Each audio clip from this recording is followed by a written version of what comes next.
신약 성경 골로새서 제3장 1절입니다.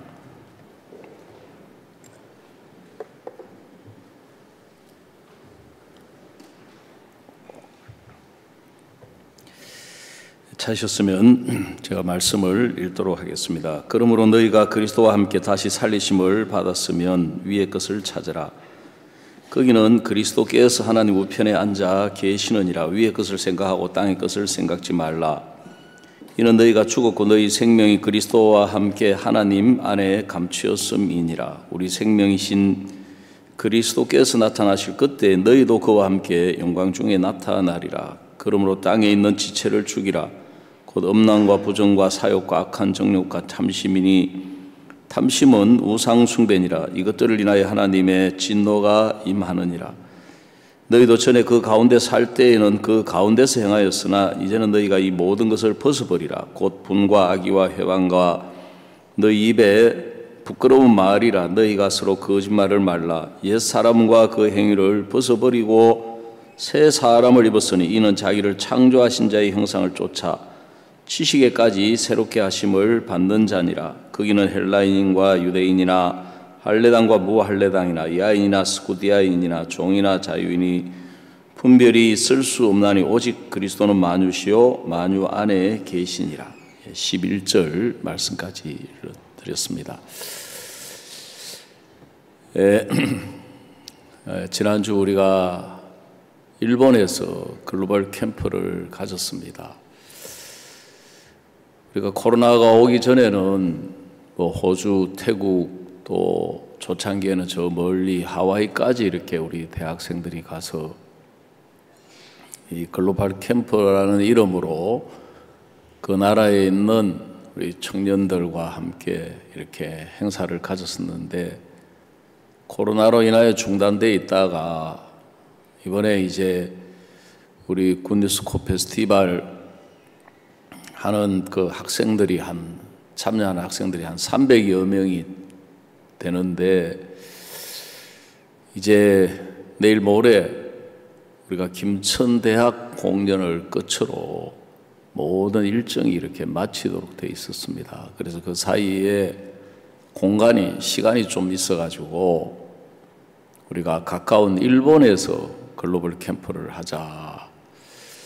그 일본은 우리 전 세계에 이제 100여 개국의 우리 선교사님들이 나가 계시면서 선교를 하는데 가장 그 복음 전하기가 어려운 나라고 우리 선교사님들이 들어간 지가 거의 30여 년이 넘었는데 지금 일본이 오랜 동안 복음이 이렇게 정체되어 있어서 늘 목사님께서 일본을 보시면서 안타까워하시고 하나님의 뜻은 일본도 복음으로 듣기를 원하시는데 그래서 목사님은 기회가 있을 때마다 일본의 복음을 전하시려고 하셨고 또 일본에 있는 그 목사님 삼촌 또 숙모 복음 전해서 구원 받으시고 또 사촌 형제들 복음 전해가지고 구원 받으시고 그 중에 한 분은 이제 아라이상이라고 부르는 우리 복음 그 목사님이 되셔서 이제 사역을 하고 있는데 하여간 일본은 형편적으로 보면 인구가 1억 2천만 명 가까이 되는데도 기독교 인구가 1%도 채 안 되는 어떤 통계에 보면은 0.4%라고 이야기를 하더라고요. 그 정도로 이제 미신이 심한 나라거든요. 누가 이야기하기를 일본에는 귀신 종류만 해도 2만 가지가 넘는다고 이야기를 하는데 원래 이제 그 섬나라들이 그 미신이 심하거든요. 근데 남태평양에 있는 섬나라들은 기독교가 들어가가지고 미신이 다 사라지고 이제 기독교 국가가 돼서 우리가 복음을 전해보면 정말 CLF의 목사님들이 많게는 몇백 명씩 몇십 명씩 모이고 피지 같은데 목사님 해마다 가시면은 만여 명씩 모여가지고 큰 집회를 하고 남태평양 이런 섬나라들 복음을 힘있게 덮어가는 데 비해서 일본은 그동안 우리가 복음 전하기가 너무 어렵고 복음의 진보를 가지고 못해서 이제 늘 목사님 마음에 안타까워하시고, 그러다 보니까 일본 우리 선교사님들의 마음속에 일본은 복음 전하기가 어렵다, 일본 사람들은 복음을 잘 안 받아들인다, 일본 사람들은 하나님도 믿지 않는다,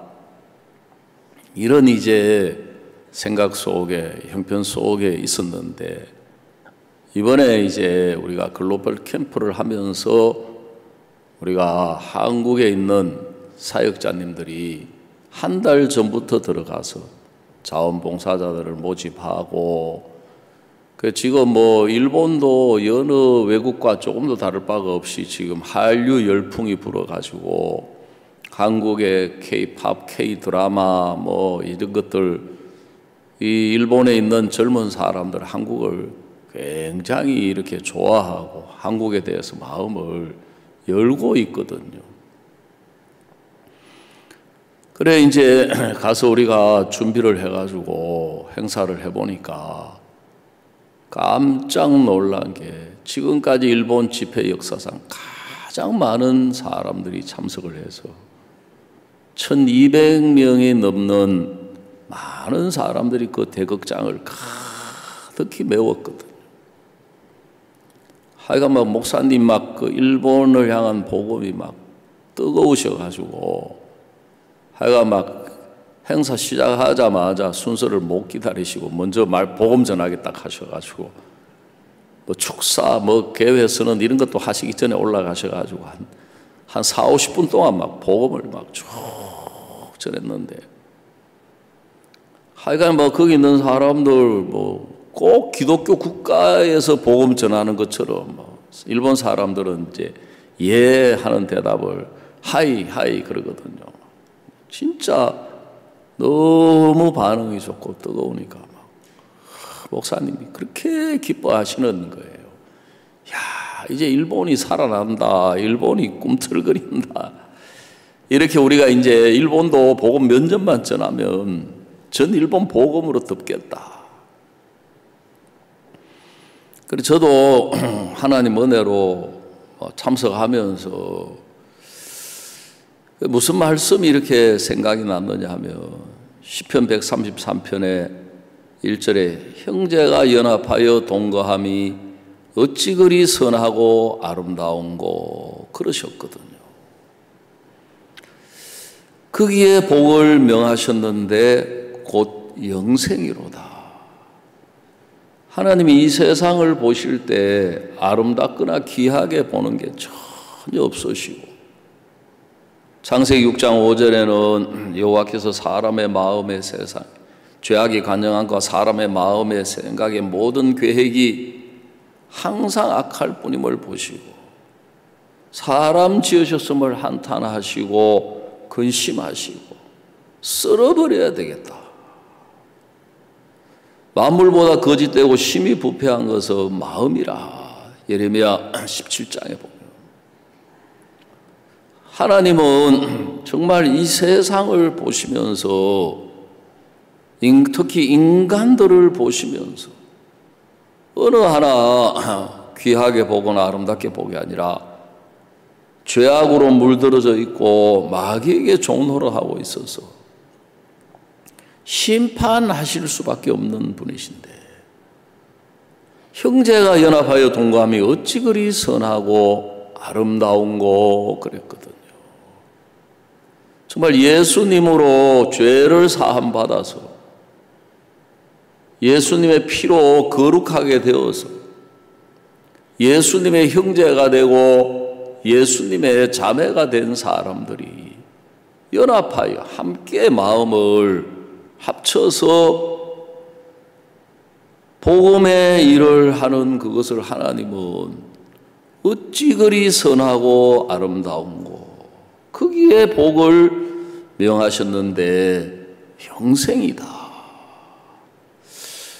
그리고 우리가 어제 저녁에 사도행전 2장을 성경 공부를 하고 있는데 그 2장에도 베드로가 죄 사함을 받으라 그래하면 성령을 선물로 받으리니 하는 그 말씀을 듣고 죄 사함을 받는 사람들의 무리가 3,000이 더해지면서 그들이 같이 모여가지고 떡을 떼고 거기도 마음을 같이 하여 그랬거든요. 떡을 떼고 서로 통용하고 물건을 나누고 그러면서 하나님을 찬미하니까 성경에 주께서 날마다 구원받는 사람을 더하게 하셨다 그랬거든요. 그래 막 우리가 일본은 복음 전하기가 어렵다, 일본은 정말 구원을 잘 안 받는다, 일본은 뭐 기독교도 없는 나라다, 미신이 많은 나라다. 근데 하나님의 마음은 거기도 복음을 전해서 그 나라를 복음으로 덮기를 원하시는, 우리가 그 뜻을 따라서 마음을 같이 해가지고 일본에 있는 선교사님들하고 그 다음에 우리 또 사역자들 한 달 전부터 들어가고 그리고 또 이제 거기에 마음을 같이 해가지고 각 지역의 젊은 군뉴스코 출신 그 소위 동문들이 막 들어가서 밤새워 준비를 하고 마음을 쏟고 하나님이 놀라운 복음의 역사를 나타내시는 거예요. 그래서 우리가 앞으로 이제 우리 교회도 매 주일마다 우리만 그냥 오지는 것이 아니라 그동안 우리 크리스마스 성탄 칸타타라든지 또 군뉴스코 페스티벌이라든지 이런 음악회 또 집회에 모시고 왔던 많은 분들을, 우리와 연결되어 있는 분들을 우리가 주일 예배에 모시고 와서 주일 예배에 참석해서 우리가 주일 예배도 1일 대전도 집회로 한번 하자.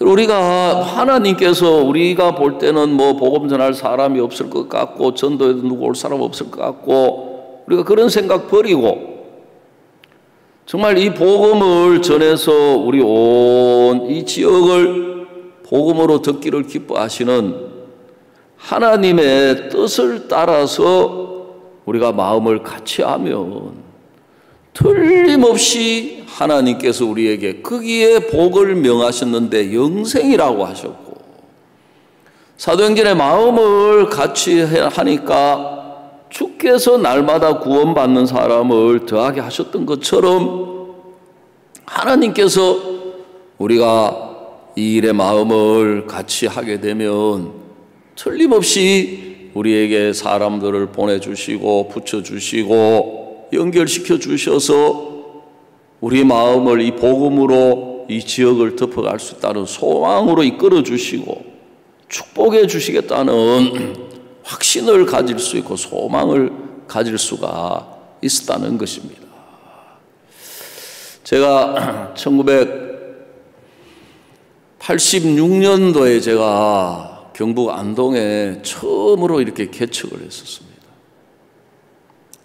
그때 저는 이 복음을 전하면서 제 마음에 자주 실망이 찾아왔습니다. 낙심이 찾아오고 좌절이 찾아왔어요. 저는 생각할 때 내가 이 지역에 복음을 전해도 이 복음에 관심 있는 사람도 별로 없고 말씀을 들으려고 하는 사람도 없고 찾아다니면서 사람을 만나도 구원받는 사람이 일어나지를 않는다. 그래서 저는 그 형편을 보면서 제 마음에 정말 하나님이 일을 안 하시는 것 같다. 하나님이 은혜를 안 베푸시고 하나님이 역사를 안 하시네. 그러니까 복음 전도자가 되어서 그런 생각이 찾아와서 그 생각을 가지고 있으니까 정말 복음 전하는 이 일이 기쁘고 감사하고 소망스럽고 은혜로워야 되는데 마음에 자주 실망이 찾아오는 거예요. 지금 와서 보면 그 이유가 뭐냐 하면 제가 정말 열매를 간절히 바라고 있는데 열매가 나타나지 않으니까, 결과를 간절히 바라고 있는데 결과가 나타나지 않으니까 제 마음이 자주 낙심 속에 빠졌었거든요. 제가 지금 돌이켜보면 제 신앙의 이제 문제가 뭐냐 하면은 모든 열매는 시작이 있고 과정이 있고 그 다음에 이제 이 결과가 나타나는데, 저는 마음이 신앙의 시작도 잘 모르고 그 과정도 잘 모르면서 내가 복음 전하니까 역사가 일어나고 열매가 나타나야 되고, 내가 기도하니까 하나님 기도 들어주신다고 하셨기 때문에 응답이 와야 하는데 응답이 잘 안 오고, 그래서 어렵다고 생각했거든요. 제가 어릴 때 시골에 살면서 보면 병아리가 이제 어디서 나오느냐 하면은 어미닭이 이 달걀을 품어서 부화를 해가지고 병아리가 거기서 나오는 거예요. 요즘은 뭐 공장에서 인공 부화기를 통해 가지고 대량으로 이제 병아리를 이제 부화시키는데, 어머니가 이제 계란을 다 모아가지고 계란을 이제 어미닭이 품을 수 있도록 딱 해놓으면 어미닭이 이제 그때부터 알을 품는 거예요. 닭 어미가 모이를 먹거나 물을 마시러 가는 시간을 제외하고는 항상 이제 둥지에서 알을 품는 거예요. 그러면 달걀을 얼마를 품어야 계란이 병아리로 되느냐 하면은 3주를 꼬박 품어야 돼요, 어미닭이. 그러면 3주가 지나면 이제 거기서 달걀 안에서 달걀이 이제 병아리로 변해가지고 그 껍질을 깨고 삐약삐약 하면서 이제 노란 병아리가 나오는데 얼마나 예쁜지 모르는 거예요. 여러분, 사람도 남자하고 여자가 결혼을 해가지고 부부관계를 하면 남자의 정자가 여자의 몸 안에 있는 난자하고 만나서 수정이라는 시작돼 가지고 그게 이제 어머니 뱃속에서 착상을 하고 세포 분열을 거쳐서 10달이라고 하는 과정을 거쳐야 우리가 지금 보는 사람의 모양을 가진 예쁘고 정말 사랑스럽고 눈에 넣어도 아프지 않는 아이가 태어나는 거예요. 여러분, 그래서 이 성경에 예수님이 씨 뿌리는 비유를 통해서 어떻게 우리 신앙의 열매를 맺는지를 이야기를 해 주셨어요. 그래서 성경에 나오는 씨는 바로 하나님의 말씀이라는 것입니다. 밭은 우리의 마음이에요. 하나님의 말씀이 이제 우리 마음이라는 밭에 들어와서 우리 마음이라는 밭에서 그게 싹이 나고 잎이 나고 그게 자라서 그 다음에 우리 마음 안에서 먼저 열매를 맺게 되는데, 그것이 이제 우리 삶 속에 나타나는 거거든요. 근데 우리가 많은 말씀을 듣지만 또 많은 말씀을 알고 있지만 그 말씀이 우리 마음에 들어와서 우리 마음에 마음에 그 말씀이 이제 간직해야 되는데, 여러분 이 신앙의 문제 가운데 하나가 뭐냐면 사탄이 있어가지고 우리를 속여서 그 말씀을 우리 마음에서 간직하지 못하도록 한다는 것입니다.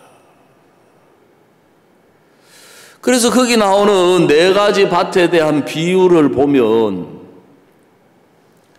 그 가시밭이 있는데 그 가시밭은 세상과 재리의 유혹에 그 싹이 나는데 자라지 못하더라는 거죠.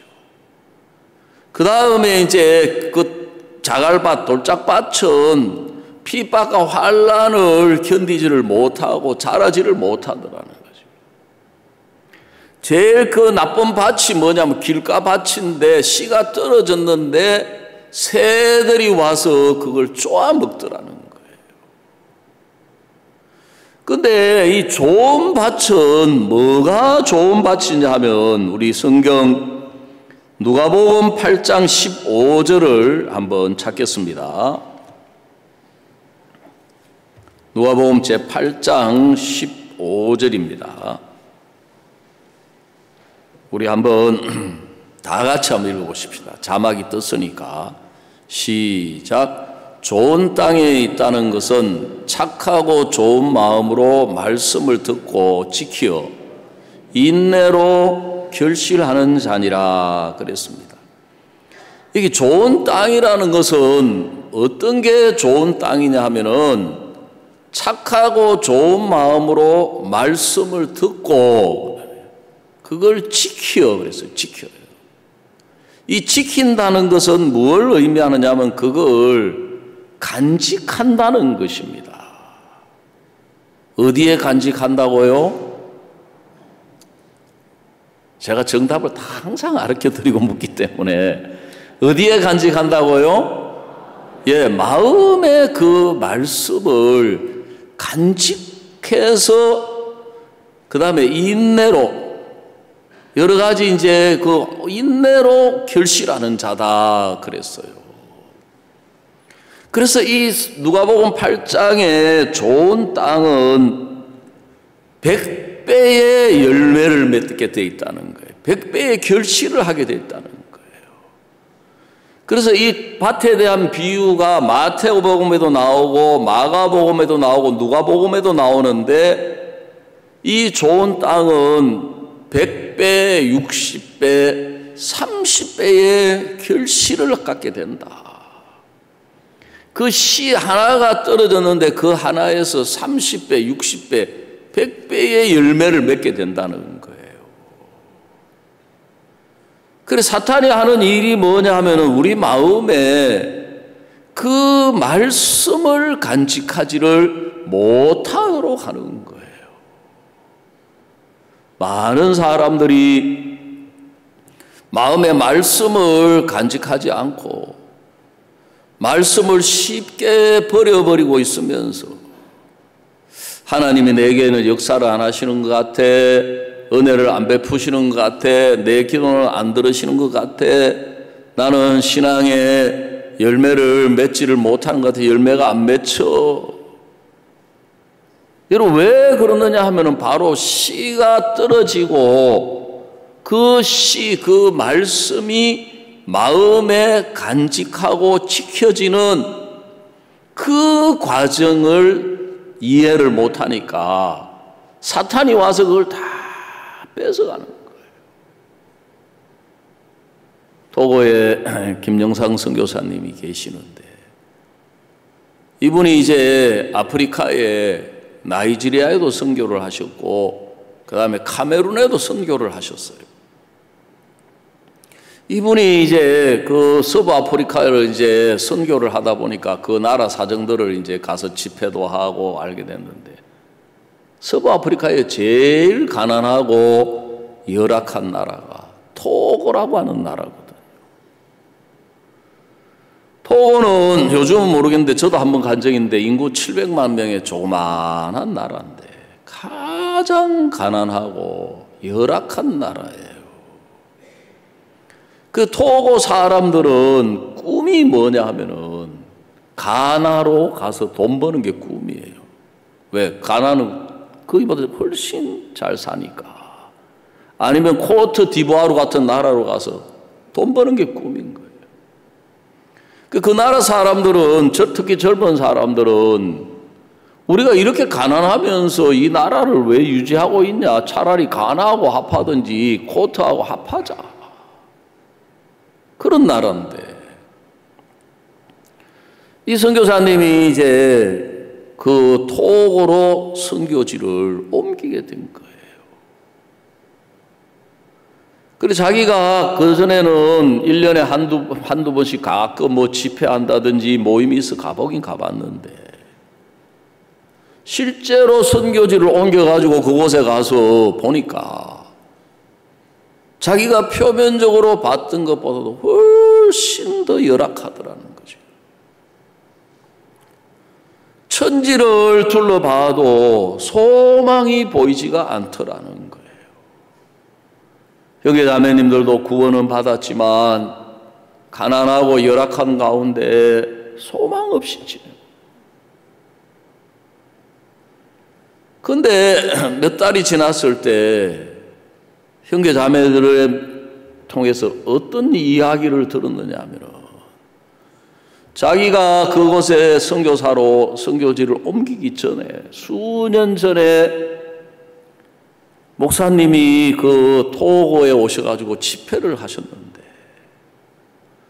그때 목사님이 뭐라고 이야기를 하셨느냐 하면, 앞으로 이 토고가 서부 아프리카의 중심 국가가 될 거다. 토고는 앞으로 받는 나라가 아니라 주는 나라가 될 거다 하고 말씀을 하셨다는 거지요. 그래서 선교사님 마음에 자기가 어디 소망을 둘 곳이 없고 소망을 잡을 형편이 보이지 않아서 그 말씀을 소망으로 붙잡았다는 거죠. 그리고 이제 계속해서 그 이야기를 형제 자매님들에게 하기를 시작했다는 거예요. 토고는 서부 아프리카의 중심이다. 토고는 받는 나라가 아니라 주는 나라가 될 거다. 여러분, 아프리카 사람들은 늘 받는 데 익숙해져 있어요. 즉 14사의 지원을 받고 유엔의 지원을 받고 전부 도움을 받기만 바라는 마음을 가지고 있는데,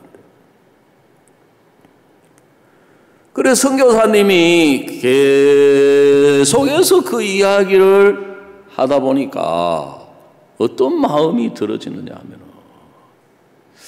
하나님은 하나님의 종의 입술을 통해서 하신 말씀을 이루시는 분이다. 그래서 고레스 왕의 마음을 움직여서 그 하나님의 선지자의 말씀을 이루게 하셨는데, 그렇다면 하나님은 하나님의 종의 입술에서 나온 이 말씀을 이루게 하시는 분이라면, 우리가 토고가 이제 서부 아프리카의 중심이 될 것이다가 아니라 토고는 서부 아프리카의 중심이다. 토고는 이제 받는 나라가 아니라 주는 나라가 될 것이라고 하셨는데, 그렇다면 토고는 이제 받는 나라가 아니고 주는 나라다.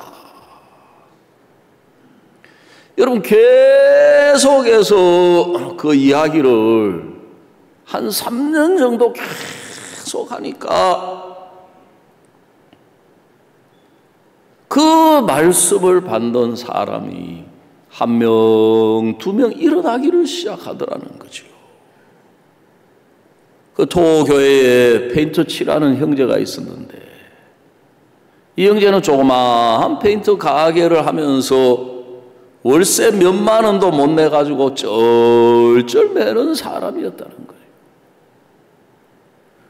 그래 이제 목사님 말씀을 들어보니까 토고는 서부 아프리카의 중심이고 토고는 받는 나라가 아니고 주는 나라고, 그렇다면 하나님은 우리 토고 교회가 최고의 복음을 가지고 이 토고의 중심 교회고 최고의 교회고, 그렇다면 나는 최고의 페인트공이다. 그래 이 형제님이 이제 딱 그 간판을 바꾸었다는 거죠. 세계 최고의 페인트공이 하는 집이다 하고 간판을 붙였는데, 어느 날 몇 개월이 지난 뒤에 어떤 사람이 찾아와 가지고 이 간판이 이게 무슨 의미냐, 그 무슨 의미냐, 보면 모르냐, 내가 세계 최고의 페인트공이다. 그러니까 그 사람이 웃으면, 당신 내가 보니까 체격도 조만하고 페인트 잘할 것 같지 않은데 무슨 이야기냐, 우리 목사님이 우리 세계 최고의 페인트공이라고 했다. 그리고 체격 작은 게 뭐가 문제냐, 다윗이 골리앗 물리친 거 모르냐. 그러니까 웃으면서 하는 이야기가, 그러면 내가 당신한테 일을 한번 맡겨보고 싶은데 당신이 하겠냐 묻더라는 거죠. 맡겨보라고 그래요. 그러면서 이제 그동안 이 형제는 뭐 몇 백만 원짜리, 몇 십만 원짜리 조그마한 일들만 해왔는데 그 1,000만 원짜리 일을 한번 해보라 그러더라는 거죠. 이 형제님이 막 갑자기 너무 부담스러워가지고, 자기는 한 번도 그런 큰 일을 해본 적이 없어가지고 못하겠다고 하고 싶은 마음이 이만큼 올라오는데, 지금까지 너무 큰 소리를 쳐놔가지고 못하겠다 소리를 못해가지고 해보겠다 했다는 거죠. 그래 이 형제님이 이제 그걸 받아가지고 생각을 해보니까 자기가 그만한 일을 해보고 그렇게 그만한 기술은 없는데 토고에 막 뭐 일감이 없어가지고 페인트 잘 칠하는 사람들, 기술자들 알고 있으니까 그 사람들을 몇 명 불러다가 일을 시키니까 막 일이 너무 잘 되더라는 거죠. 그래 이 형제한테 일을 맡긴 그 사람이 알고 보니까 그 아파트를 짓는 건설업자였던 거예요. 그 시험 삼아 이 형제한테 일을 맡겨주니까 막 일이 너무 잘하니까 그때부터 그 전체의 일을 이 형제에게 맡기더라는 거죠. 그러면서 이 형제가 그렇게 발을 디뎌 나가면서 하나님의 역사를 하는 걸 보면서 토고교회 장로님이 도전을 받으셨다는 거예요. 장로님은 문구류를 취급하는 문방구를 취급하고 문구를 유통하는 일을 하시는 분인데, 오랜 동안 자기가 돈을 벌어가지고 교회가 물질적으로 어렵고 힘들고 가난하다 보니까 당신이 번 돈을 전부 이제 교회를 계속해서 뒷받침해 왔는데, 오랜 세월을 그렇게 하다 보니까 장로님이 이제 마음에 한계가 오고 지친 거예요. 야, 내가 이게 언제까지 이렇게 교회 뒷바라지만 계속하고 이렇게 가난하게 내가 살아야 되나. 근데 그 형제가 하는 그 이야기를 듣고 간증을 들으면서 그 도전을 받아가지고 장로님도 간판을 바꾸었다는 거죠. 세계 최고의 문구류를 취급하는 집이다. 그래가지고 간판을 바꾸었는데, 거기도 이제 몇 달이 지났는데 어떤 중년 부인이 들어와가지고 당신 세계 최고의 문구류 취급한다 하는데 어떤 문구류를 취급하느냐, 그 일본제냐 영국제냐 프랑스제냐 하고 물어보더라는 거죠. 그거 아니라고. 그 나라에서 최고로 취급하는 게 이제 그런 일본 문구류나 프랑스 문구류나 아니면 이제 다 수입하니까. 그러면 인도체 취급하는 자고 묻더래요. 그 다음 이제 중간쯤 이제 인정받는 게 인도체인가 봐요. 그거 아니라고. 그래, 이 사람이 그러면 당신이 최고의 문구류라고 취급하는데 뭘 취급하냐? 토고째 취급한다, 토고째. 이 중년 부인이 말도 안 된다는 사람이 토고 제품이 최고로 품질이 낮은데 제일 싸구려인데 무슨 세계 최고가 말이 안 되는 소리 하느냐 하니까 이 장로님도 있다가 당신 그런 소리 하지 마라. 우리 목사님이 토고는 서부 아프리카의 중심이라고 했다. 우리 목사님이 토고는 받는 나라가 아니라 주는 나라라고 했다. 그래서 앞으로 우리 토고가 이 최고의 나라가 된다. 그래서 나는 토고 제품이 앞으로 세계 최고가 되고 이 서부 아프리카 최고가 될 거라고 믿기 때문에 내가 이 간판을 딱 갖다 걸어 놓은 거다. 그 중년 부인이 내가 바로 이런 문구류를 취급하는 사람인데 당신처럼 말하는 사람을 처음 만났다 그러더라는 거예요. 그러면서 하는 이야기가 자기가 문구류 유통을 취급해가지고 돈을 많이 벌어서 이 나라에 있는 이 젊은 사람들을 위해서 일을 좀 하고 싶은데 이 젊은 사람들이 전부 절망 속에 있어가지고 어떻게든 이 토고를 떠나려고 하고 벗어나려고 하는데 내가 당신하고 같이 일하고 싶다.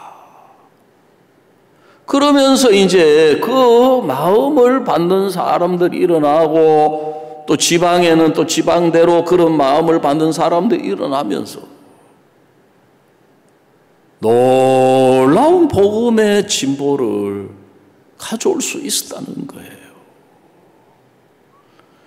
그래 무슨 말이냐 하면은 그 말씀을 마음에 받아서 그 말씀이 마음 안에서 자라야 되는데 여러분 땅에 농사를 지을 때 씨를 뿌릴 때 그 씨가 거기서 싹이 나서 자라도록 하는 게 뭐냐 하면은 비가 와야 돼요. 물이 있어야 돼요. 그래 지금 하나님이 지금 이 봄에 왜 비를 주시느냐 하면은 비가 와야 파종을 할 수가 있는 거예요. 그래서 봄비가 땅에 파종을 해서 싹이 나도록 하는 일을 하는데 그 싹이 나고 좀 자라게 되면 이제 여름에 비가 와서 그 싹이 자라고 그 열매를 맺도록 해서 가을에 우리가 바라는 열매를 맺는 것처럼 여러분 우리 마음 안에 있는 이 말씀이 우리 마음 안에 이걸 가득 채우고 자라야 되는데 사람들이 그 과정 없이 그냥 하나님 이렇게 말씀하셨으니까 하나님 일하실 거야. 근데 시간이 지나도 열매를 안 맺고 나타나지 않으니까 창세기 16장에 사라가 이야기했던 것처럼 여호와께서 나의 생산을 허락지 아니하셨으니 하는 것처럼 열매만 쳐다보고 열매만 나오기를 기다렸는데 안 나오니까 하나님이 아들을 안 주시는구나. 하나님이 열매를 안 맺으시는구나. 그 뭐가 우리 마음에서 말씀을 자라도록 하는 역할을 하는 게 뭐냐면 그걸 우리 마음에 간직하고 그걸 계속해서 이야기를 해야 돼요. 계속해서 생각을 해야 되는 거예요. 우리 마음 안에서.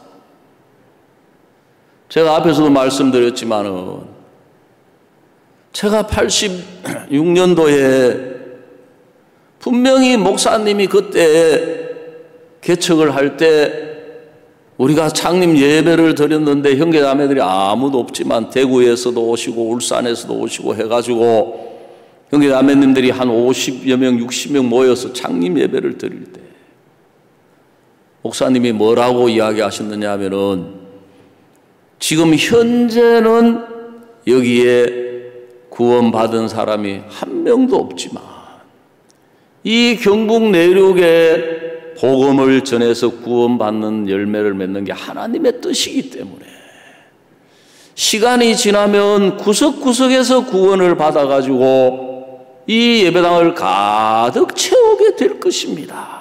그렇게 말씀을 하셨거든요.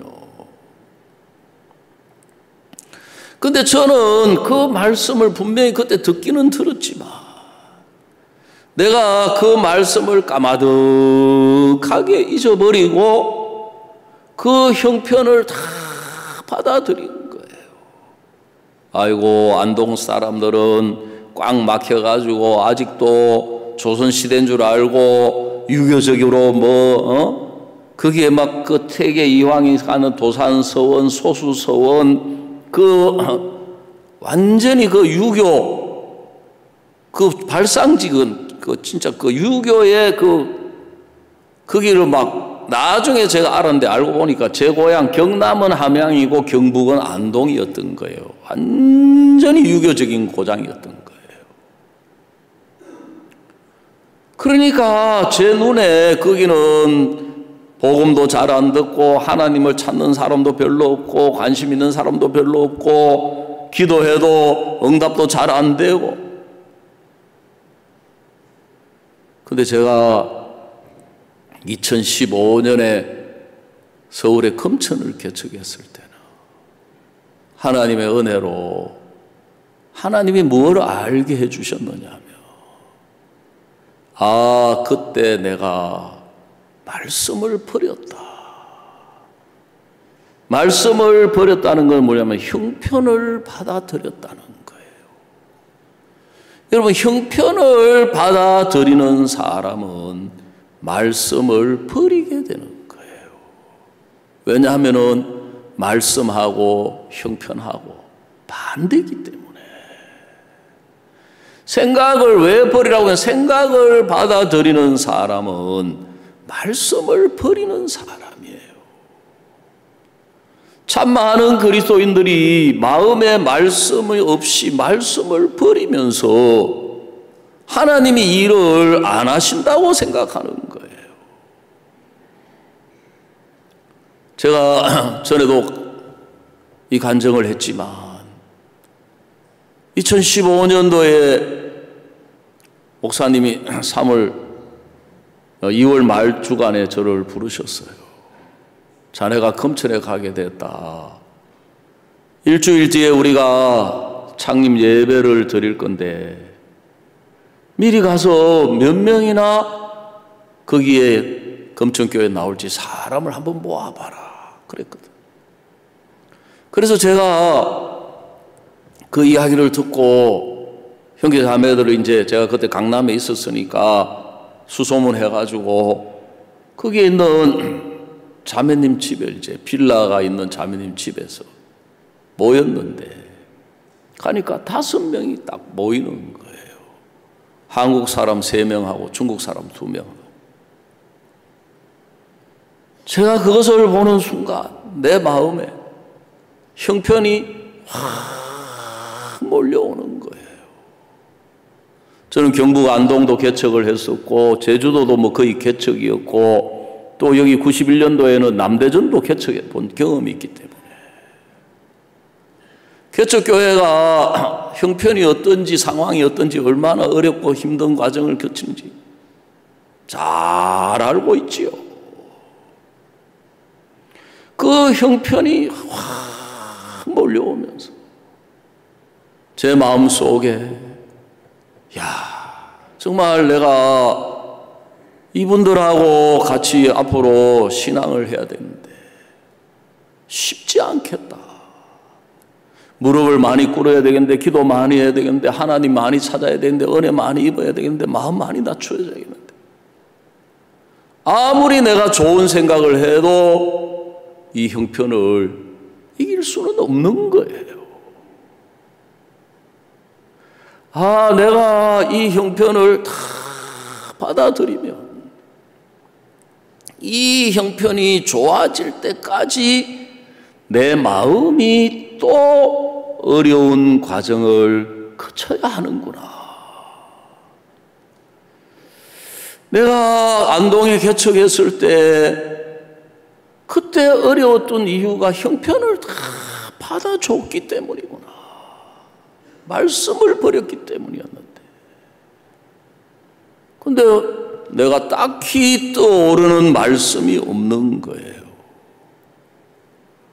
근데 생각을 해보니까 목사님이 저를 부르셔가지고 자네가 금천에 가게 됐다.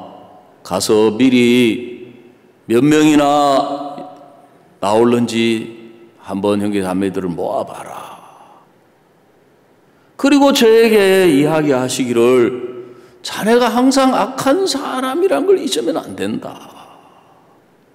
그리고 자네가 그곳에 가서 복음을 전하게 되면 하나님이 이 일을 하셔가지고 1년 안에 100명이 연결되고 몇 년 안에 몇백 명이 연결돼서 큰 교회를 이루게 하실 거다. 아, 내가 이 말씀을 간직해야 되겠다.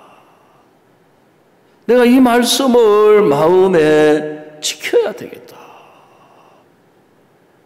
그래서 제가 아침으로 눈을 뜨면은 제일 먼저 형편이 눈에 보이기 때문에 내가 이 말씀을 마음에 항상 기억하고, 내가 또 말씀 전할 기회가 있으면 항상 그 이야기를 했거든요. 그래도 이제 시작할 때 창리 예배를 드려보니까 한 10명쯤 나오시는데, 주일 밤낮, 그 다음에 수요일 예배, 또 목요일 또 이제 구역 예배, 그 다음에 부인회 2번, 화요일, 금요일, 그 다음에 이제 또 구역 그 토요일 날 청년회. 제가 7번 말씀 전할 기회가 있는 거예요. 제가 그 말씀 전할 기회가 있을 때마다 계속해서 그 이야기를 했어요. 여러분, 하나님의 말씀, 자연에도 그 씨 속에 모든 자라서 꽃을 피워서 열매를 맺을 모든 조건이 그 씨 안에 다 들어 있습니다. 아멘.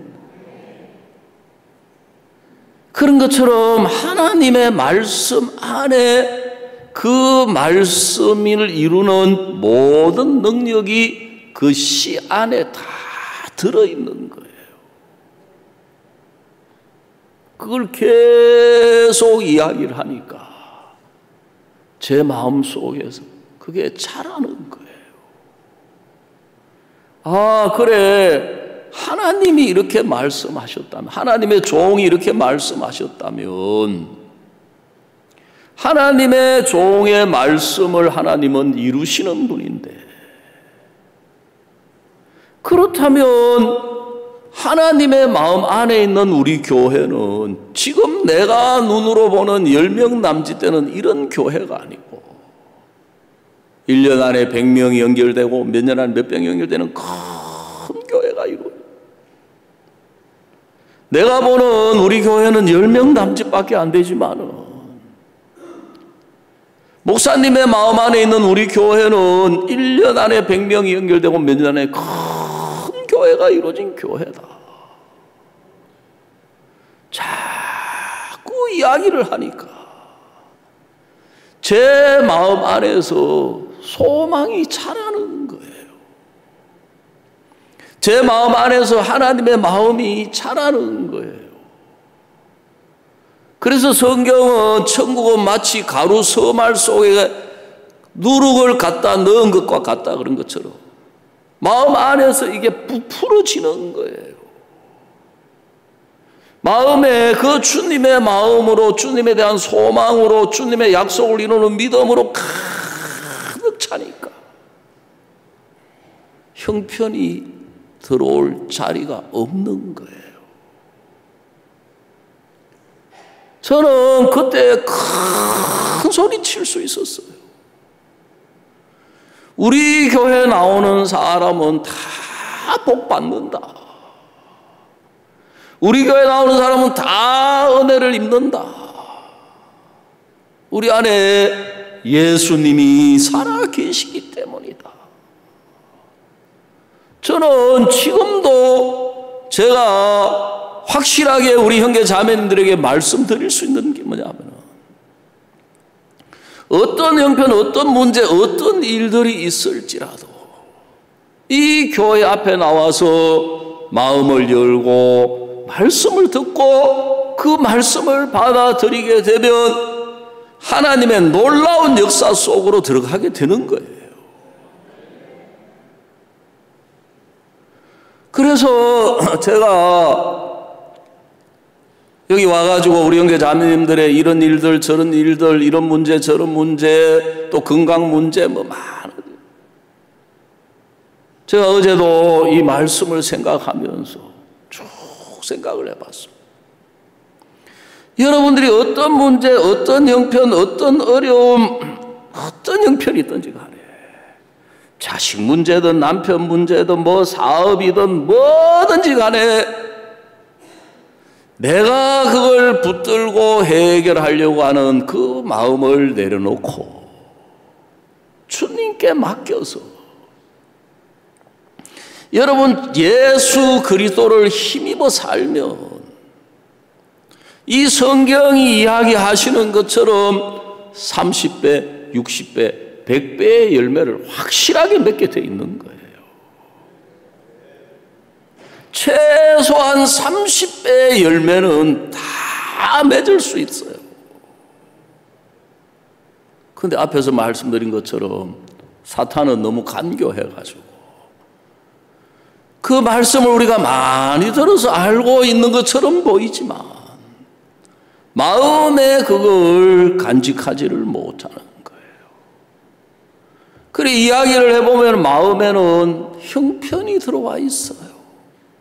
마음에 문제가 들어와 있고, 마음에 질병이 들어와 있고, 마음에 고통이 들어와 있고, 마음에 불행이 들어와 있고, 여러분 그건 여러분 전부 마귀에게 쏟고 있는 거예요. 그 사람들은 전부 말씀을 버린 사람들이에요. 여러분 땅에 씨가 떨어졌지 아니하고 어떻게 싹이 나서 꽃이 피고 열매를 맺을 수 있느냐는 거죠. 여러분 우리 마음에 말씀이 없이 어떻게 열매를 기대할 수 있겠느냐는 거예요. 그래서 사탄이 말씀을 다 버리게 하고는 형편을 집어넣어 줘가지고 마음에 절망을 불어넣고 낙심을 불어넣고 불신을 불어넣고, 여러분 제가 강남에 있을 때 어떤 형제님이 저한테 찾아오셔가지고 목사님 죄송하지만 제가 이런 생각이 있습니다. 박 목사님 맨날 똑같은 이야기만 하시는 것 같아요. 로마서 3장 23절하고 24절 맨날 그 이야기, 주일마다 와가지고 그 이야기 듣고 또 듣고, 집회 때 그 이야기 듣고 또 듣고. 제가 형제를 좀 나무랐어요. 형제 너무 마음이 교만하다. 그 형제 눈에 그것밖에 안 보이냐. 맨날 똑같은 이야기만 하는 목사님을 통해서는 대통령이 구원받고 장관이 구원받고 CLF 목사들이 뭐 수백 명씩 구원받고 10,000명씩 가서 인도에 가서 복음 전하 구원받는데, 맨날 똑같은 이야기 안 하는 형제를 통해서는 누가 구원받느냐, 누가 역사가 일어나냐 이야기를 했어요. 여러분 사탄은 자꾸 똑같은 이야기, 아이고 전에 이야기했는데 또 이야기하면 식상하고. 여러분 죄송하지만 저도 그런 생각이 있어요. 없는 게 아니고. 그런데 신앙이 되려면 말씀을 듣고 마음에 그걸 간직해서 그걸 계속 생각하고 그걸 계속해서 이야기를 해야 돼요. 계속해서 이야기해야 돼요. 그 계속해서 목사님은 계속 복음을 이야기하니까 마음 안에 복음으로 꽉 차 있는 거예요. 그러니까 일본의 캠프를 시작하자마자 아직 보통 그동안 우리가 해왔던 패턴은 이제 막 개회사하고 축사하고 뭐하고 이제 댄스하고 정해져 있잖아요. 그 다음에 트루스토리하고 음악회하고 이제 목사님 말씀 들어야 되는데 목사님 마음에 막 복음을 전하고 싶은 마음이 막 가득 차가지고 순서지 가져오라 하시더만 앞에 앉아가지고 듣더니 말아 내가 먼저 올라가서 말씀 전하고 싶다고. 그 우리는 생각할 때 막 이렇게 해가지고 순서들 해가지고 마음 열게 해가지고 막 복음 목사님 마음에 막 복음 전하고 싶은 마음으로 가득 차 있는 거예요. 어느 정도로 가득 차 있냐면 죄인이라 소리 하는 사람을 보면 그냥 두지를 못해요. 견디지를 못하시는 거예요. 왜 죄인이냐? 예수님이 죄를 가져갔는데 왜 죄인이냐? 우리 죄사함 받았는데 막 우리 앉아 있는 데서도 막 열내시는 거예요. 왜 죄인이냐 하면서 막 우리 죄사함 받았는데요. 네. 제가 한 6개월 동안 계속 왜냐하면 눈 뜨는 순간 형편이 보이잖아요. 눈 뜨는 순간 현실이 보이잖아요. 내가 그걸 안 받아들이려면 내 마음의 말씀을 기억하고 간직하지 않고 어떻게 내가 그걸 이겨낼 수가 있겠어? 한 6개월쯤 제가 이야기하니까 자매님, 청년 자매 한 사람, 우리 집 사람 찾아왔어요. 은혜를 입고 믿음에 쓴 게 아니고 시험이 들어가지고 저 사모님 저 강남교회로 다시 가고 싶어요. 아니 왜? 우리 목사님 맨날 똑같은 이야기만 해요. 맨날 그 이야기밖에 안 해요. 내가 속으로 그 이야기 뭐 1시간 내에 그 이야기 했나? 내가 안 빠뜨리고 꼭 밥상에 김치 안 빠지듯이 내가 그거 안 빠뜨리고 꼭 그거 이야기 한 건데 그래. 내가 아무 소리 안 했어요. 다행히 우리 집 사람이 뭐라고 교제했는지 마음 바꿔가지고 안 갔는데 1년이 지난 뒤에 제가 보니까 제 손에 명단이 117명이 주어져 있는 거예요. 여러분, 우리가 그 과정 없이 자꾸 열매 맺나 안 맺나 자꾸 거기만 가지고 결과가 달라지나 안 달라지나 형편이 바뀌나 안 바뀌나 거기만 가고 있지. 우리 마음의 말씀을 버리고 형편이 들어와 있는 거예요. 그래서 열매를 맺으려면 오늘 누가복음 8장에 좋은 땅에 있다는 것은 착하고 좋은 마음으로 말씀을 듣고 지키어 인내로서 결실하는 자다. 그랬습니다. 본문 읽어놓고 본문도 그래도 조금 이야기 드려야죠. 여기에 보시면 자 골로새 3장 1절입니다. 그러므로 너희가 그리스도와 함께 다시 살리심을 받은 위의 것을 찾으라. 거기는 그리스도께서 하나님 우편에 앉아 계시느니라. 위의 것을 생각하고 땅의 것을 생각지 말라. 자 3절을 우리 한번 다 같이 읽어봅시다. 시작. 이는 너희가 죽었고 너희 생명이 그리스도와 함께 하나님 안에 감추었음이니라. 그랬습니다. 여러분 구약 성경을 읽어보면 그 사무엘상 25장에 보면은 아비가일이라고 하는 여자가 나와요. 여러분 이 여자는 남편 나발이 보는 것하고 완전히 다른 세계를 보는 거예요. 남편 나발은 다윗을 보면서 사울을 도망쳐 나온 종으로 생각하는 거예요. 그래서 나발이 부자가 된 이유 중에 하나가 다윗이 600명이나 되는 사람들이 그 다음이 돼가지고 지켜주니까 도적도 들지 않고 사자나 뭐 곰이나 짐승이 와서 물어가는 게 없으니까 날로 소떼, 양떼, 염소떼, 낙이 큰 부자가 됐는데 나발은 천지 그걸 모르고 자기가 잘나서 그렇게 된 줄 알고 다윗이 사람을 보내가지고 먹을 걸 좀 달라고 하니까 구걸하는 줄로 생각합니다.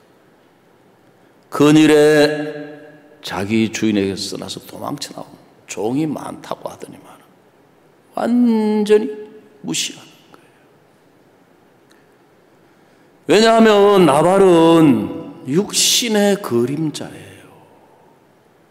육체로 보는 것은 형편밖에 안 보이고 겉모양밖에 안 보이고 육체는 하나님의 세계, 영적인 세계, 하나님의 마음을 보거나 알 수가 없어서 무지하고, 그래서 이 육신은 교만해요. 육신은 악하고, 육신은 오늘 여기 나온 이 말씀처럼 타락하고 부패한 육신이에요. 이 육신은 거짓된 것이고 선이 없는 육신인데, 아비가일은 하나님의 세계를 보는 거예요. 하나님의 마음을 보는 거예요. 그래서 다윗을 보고 뭐라고 이야기하느냐 하면은 정말 놀라운 말씀을 이야기하는 거예요. 사무엘상 25장 28절 한번 찾아보겠습니다. 사무엘상 25장 28절. 주의 여종의 허물을 사하여 주옵소서. 여호와께서 반드시 내 주를 위하여 든든한 집을 세우시리니 이는 내 주께서 여호와의 싸움을 싸우시며 내 주의 일생에 내 주에게서 악한 일을 찾을 수 없음이니 사람이 일어나 내 주를 쫓아 내 주의 생명을 찾을지라 내 주의 생명은 내 주의 하나님 여호와와 함께 생명 싸개 속에 쌓였을 것이요 내 주의 원수들의 생명은 물매로 던지듯 여호와께서 그것들을 던지시리다 그랬거든. 여러분, 이 아비가일이라고 하는 여자가 하는 이야기를 쭉 읽어보면 다윗을 보면서 놀라운 이야기라는 거예요. 이 여자는 하나님의 마음, 하나님의 계획, 하나님 편에서 보는 다윗을 이야기하고 있는 거예요. 나발은 자기 편에서 보는 다윗을 이야기하고 있는 거예요. 그 나발은 다윗을 보면서 사울을 도망 나온 종 정도로 생각하는 거예요.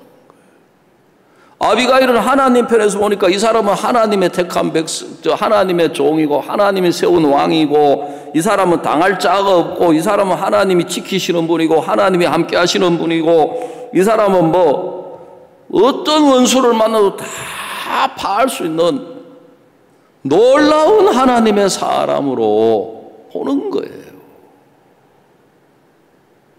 여러분, 우리가 구원을 받았다고 해도 인간적인 눈으로, 육신적인 눈으로 우리 형편을 보고 자신을 보면서 보는 대로 이야기하는 거예요. 그런데 우리가 하나님의 은혜를 입어서 우리의 마음의 눈을 열고 하나님 안에서, 예수님 안에서 보며 이는 너희가 죽었고 너희 생명이 그리스도와 함께 하나님 안에 감춰져 있다.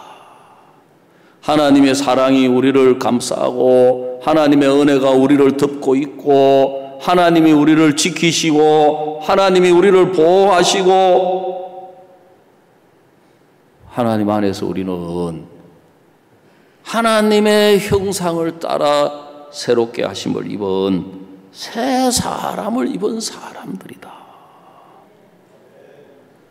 여러분, 우리는 이 땅에 살고 있지만 이 땅에 속한 사람이 아니라 하늘나라에 속한 사람이고, 우리가 육신을 가지고 있지만 우리는 이 육신에 속한 사람이 아니라 하나님께 속한 하나님의 사람들이라는 거예요. 그래서 우리의 시민권은 오직 하늘에 있다 그랬습니다. 여러분, 이 세상에도 미국 시민권 얻기가 얼마나 어렵습니까? 미국이 제일 강대하고 좋은 나라라 그러니까. 제 아들도 지금 미국에 가서 선교를 하고 있는데 이제 지금쯤 영주권을 얻어야 되는데 영주권을 얻기가 어려운 거예요. 시민권은 영주권 얻고 다음에 이제 시민권인 거죠. 그런데 우리는 하나님 나라에 속한 하나님의 백성이고 하나님의 시민이고 하나님이 우리를 둘러싸고 있고 하나님이 우리를 보호하고 계시고 하나님 안에서 우리를 인도하고 있는 사람들이다. 그래서 우리 마음에 예수님의 마음을 품고 살면 예수님의 마음을 우리가 간직하고 어떤 말씀이든지 여러분 마음에 그걸 간직하고 매일매일 생각하고 또 생각하고 그걸 묵상이라 그래요. 그 다음에 그걸 이야기하고 복음도 계속 이야기를 하면요 우리 마음에서 그게 자라는 거예요. 그리고 계속해서 이야기하면 여러분 이 자리에 계시던 누구든지 열매를 맺을 수밖에 없습니다. 근데 마귀가 우리 마음을 높여가지고 이거 뭐 이야기해도 안 되네, 뭐 해도 전도해도 안 되네, 뭐 해도 안 되네. 여러분 절대로 그렇지 않습니다. 마음에 먼저 간직을 하고 생각하고 기억하고 또 생각하고 기억하고 그걸 계속해서 이야기를 해보세요. 틀림없이 30배, 60배, 100배의 열매를 맺을 수밖에 없다는 것입니다. 오늘 오전의 말씀은 여기서 마치겠습니다. 우리 다 같이 눈을 감으시고 묵상하는 시간을 갖도록 하겠습니다.